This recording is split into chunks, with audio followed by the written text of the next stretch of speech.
నేను కిటికీని ఓపెన్ చేస్తే ఆక్సిజన్ లోపలికి వస్తుంది. అంటే కిటికీ ఆక్సిజన్ తీసుకురాలేదు, నేను కిటికీ ఓపెన్ చేసినందువల్ల వచ్చింది. మ్యాగ్నెట్ ఏం చేస్తుంది, మన బాడీలో ఉన్న అయన్ తో పాటు అట్రాక్ట్ అయ్యి అయన్ ని లాక్కెళ్ళడానికి ట్రై చేస్తుంది. అప్పుడు వాక్యూమ్ క్రియేట్ అయ్యి శరీరంలో ఆక్సిజన్ ఏర్పడుతుంది. బై డిఫాల్ట్ మనం ముక్కుతో శ్వాసిస్తాం, అది లంగ్స్ లో స్టోర్ అవుద్ది. ఆక్సిజన్ శరీరం మొత్తం వ్యాపించే పనిని మ్యాగ్నెటిజం డిఫాల్ట్ తన పనిని తను చేస్తుంది. ఎనర్జీ ఇన్విజిబుల్ గా ఉంటుంది, ఎనర్జీ ఎప్పుడు మన కంటికి కనిపించదు. ఈ రోజు మనం ఎర్త్ నుంచి చాలా దూరం వెళ్ళిపోయాం. ఇవాళ ఎర్త్ తో మనకి ఏ కనెక్షన్ లేదు. దీనికి సంబంధించి నేను ఒక ఎక్స్పెరిమెంట్ మీకు చేసి చూపిస్తాను. మన శరీరం ఎనర్జీని అబ్జర్వ్ చేస్తుంది, మన శరీరం భూమి యొక్క నేచురల్ ఎనర్జీని ఆకర్షిస్తుంది. అంటే ఇప్పుడు మీకు డెమాన్స్ట్రేషన్ చూపిస్తాను. ఇది ఒక వుడ్ ప్లైవుడ్, దాదాపు 20 mm. ఇది ఎలక్ట్రిసిటీని పాస్ చేయదు, కానీ మ్యాగ్నెటిక్ ఫ్రీక్వెన్సీ దీన్ని క్రాస్ చేసి వెళ్తుంది. దాన్ని ఒక డెమో ద్వారా మీకు చూపిస్తాను. ఇప్పుడు నేను ఒక మ్యాగ్నెట్ ని ఇక్కడ ఉంచాను, ఇక్కడ నేను దీన్ని ఇలా తిప్పుతాను.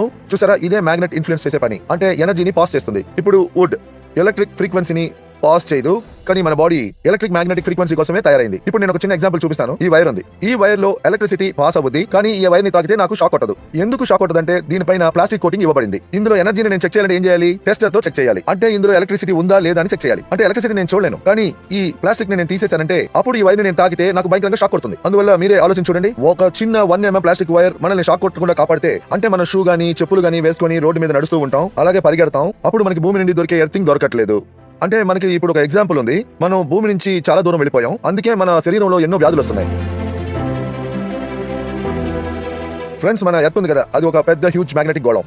ఇప్పుడు నేను ఒక మోడల్ మీకు చూపిస్తా. ఈ ఎర్త్ మీకు ఆకాశంలో తిరుగుతున్నట్టుగా కనిపిస్తుంది. మనం భూమికి పైన సూర్యుడు ఇన్ఫ్లుయెన్స్ ఉంటుంది, మనకి భూమి ఇన్ఫ్లుయెన్స్ ఉంటుంది. సూర్యుడు ఎంత పెద్దదో ఇటువంటి 13 లక్షల భూములు సూర్యుడి లోపల ఇముడుతాయి. సూర్యుడే మహా పెద్ద మ్యాగ్నెటిక్ గోళం, అది దాని చుట్టూరు అన్ని గ్రహాలని తిప్పుకుంటుంది. తర్వాత మన భూమి ఆకాశంలో వేలాడుట మీకు తెలుస్తుంది. అంటే భూమి లోపల మ్యాగ్నెటిక్ ఫోర్స్, గ్రావిటేషన్ ఫోర్స్ రెండూ ఉన్నాయి. అంతేకాక north pole, south pole magnetic frequencies వెళ్లవుతున్నాయి. భూమి తనకు తాను ఒక రౌండ్ కొడితే అది డే నైట్ అవుతుంది. అలాగే సూర్యుని తిరిగి వస్తే 1 year అవుతుంది, 365 days.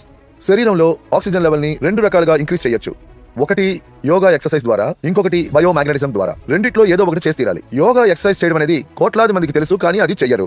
నిద్రపోవడం అందరికీ ఇష్టం, కానీ బై ఫాల్ట్ నిద్రపోకుండా ఎవరు ఉండలేరు. సో మా 3/6, 5.5/6 సైంటిఫిక్ బయో మ్యాట్రిసెస్ లో నిద్రపోండి. ఎండ్ రిసల్ట్ ని మాత్రం చూడండి. బయోమాగ్నెటిజం ద్వారా మీ శరీరంలో బ్లడ్ సర్క్యులేషన్ ఇంప్రూవ్ చేసి బై డిఫాల్ట్ శరీరంలో ఆక్సిజన్ లెవెల్ ని ఇంప్రూవ్ చేయడానికి హెల్ప్ చేస్తుంది. దీని వల్ల బ్లడ్ సెల్స్ హెల్తీ అవుతాయి. తర్వాత మనకి రాబోయే ప్రమాదం నుండి కాపాడడానికి హెల్ప్ చేస్తుంది. బయోమాగ్నెటిజం ప్రివెన్షన్ కి పనిచేస్తుంది. మన శరీరంలో 95% రిపేర్ అండ్ మెయింటెనెన్స్ వర్క్ నిద్రలోనే జరుగుతుంది. అందువల్ల ప్రకృతి రాత్రినిచ్చింది మనం నిద్రపోవడానికి. అలాగే మనం నిద్రపోయే సమయంలో హైయెస్ట్ ఆక్సిజన్ లెవెల్స్ కావాల్సి వస్తాయి. ఒకవేళ మీరు బయో మ్యాట్రిసెస్ మీద పడుకుంటే మీ బ్లడ్ సర్క్యులేషన్ స్మూత్ అవడానికి అది హెల్ప్ చేస్తుంది. బాడీలో ఆక్సిజన్ లెవెల్స్ ఇంక్రీస్ అవ్వడానికి అది హెల్ప్ చేస్తుంది. అందువల్ల మీరు ఎప్పుడు బయో మ్యాట్రిస్ లోనే పడుకోవాలి. అది మన బ్లడ్ సర్క్యులేషన్ ని కరెక్ట్ గా ఉంచి ఆక్సిజన్ ని ఇంక్రీస్ చేయడానికి హెల్ప్ చేస్తుంది. మన శరీరంలో ఎన్ని ఆర్గన్ పార్ట్స్ ఉన్నాయో దానికి ప్రపోర్షనట్ లెవెల్లో ఆక్సిజనేటెడ్ బ్లడ్ దొరికితే అది బాగా ఫంక్షన్ చేస్తుంది. మన కిడ్నీకి బాగా బ్లడ్ దొరికితే అది సరిగా ఫంక్షన్ అవుతుంది. ప్యాంక్రియాస్ కి బాగా బ్లడ్ దొరికితే అది బాగా ఫంక్షన్ అవుతుంది. ఏ సమస్య ఉండదు. దాంతో పాటు ఇన్సులిన్ జనరేట్ అవుతుంది. ఎలా మనం నిద్రపోయేటప్పుడు మన బ్రెయిన్ లో పీనల్ గ్లాండ్ అనే ఒక ఆర్గన్ ఉంది. Pineal gland generates melatonin hormone. తర్వాత మెలటోనియన్ హార్మోన్ ఒకే ఒక హార్మోన్ మనకి నిద్రని ఇవ్వగలదు. పీనల్ గ్లాండ్ ఎప్పుడు మెలటోనియన్ హార్మోన్ జనరేట్ చేస్తుందంటే దానికి కరెక్ట్ అయిన మోతాదులో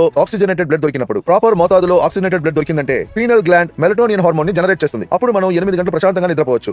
ఒకవేళ పీనల్ గ్లాండ్ కి ప్రపోర్షనేట్ ఆక్సిజన్ లెవెల్ దొరకకపోతే అప్పుడు పీనల్ గ్లాండ్ ప్రాపర్ ప్రపోర్షన్ లో మెలటోనియన్ హార్మోన్ ని జనరేట్ చేయదు. అప్పుడు మన నిద్ర చెడిపోతుంది. 2, 3, 4 గంటలు పడుకోగలం. అడల్ట్ బాడీకి మాక్సిమం 8 గంటల సేపు నిద్ర అవసరము.